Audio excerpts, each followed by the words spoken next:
Hi friends, ఎలా ఉన్నారు? బాగున్నారా? ఈరోజు మనం చిలక పలుకులు కథ గురించి తెలుసుకుందాం.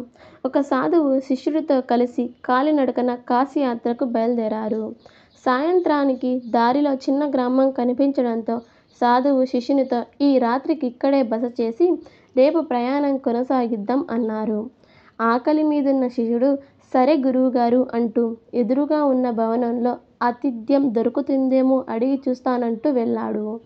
ఇంటి గుమ్మం ముందు నిలబడి, అయ్యా బాటసారులం, ఒక పూట ఆశ్రమం ఇవ్వగలరా అని అరిచాడు. వెంటనే లోపల పంజరంలో ఉన్న పెంపుడు చిలక, వెళ్ళవయ్యా, తేరగా తిని పడుకోవడానికి ఇదేం ధర్మసత్రం కాదు అని కసురుకుంది. దాని మాటలు పట్టించుకోకుండా అతడు మళ్ళీ పిలవబోతుంటే సాధువు వారించి, మరో ఇల్లు వెతుక్కుందాం పద అంటూ ముందుకు నడిచాడు. కొంత దూరం వెళ్ళగానే ఒక పురింటి చివరలో నుంచి ఒక చిట్టి చిలకమ్మ రెక్కలు టపటపలాడిస్తూ, స్వాములు, దూర ప్రయాణం చేసి అలసిపోయినట్లున్నారు, ఈ పూట మా ఆతిథ్యం స్వీకరించండి రండి అంటూ ముద్దు ముద్దుగా పిలిచింది. ఆ అలికిడి విని బయటికి వచ్చి ఆ పూరి గుడిసె యజమాని వాళ్ళని చూడగానే చేతులు జోడించి, సాధువులారా, మీ రాకతో నా పేద కుటీరం భవనమైంది, లోనికి దయచేసి ఆ ఆతిథ్యాన్ని స్వీకరించండి అంటూ సాదరంగా ఆహ్వానించాడు.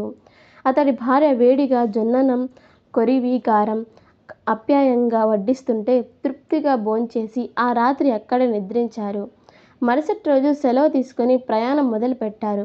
ఆ ప్రయాణంలో శిష్యుడు, స్వామి, నాదో చిన్న అనుమానం, పంచభక్ష పరమాన్నాలు లభించే గొప్పింటివి కాదని ఆ పేదవాడి ఆతిథ్యాన్ని తమరు ఎందుకు స్వీకరించినట్లు అని ఆసక్తిగా అడిగాడు.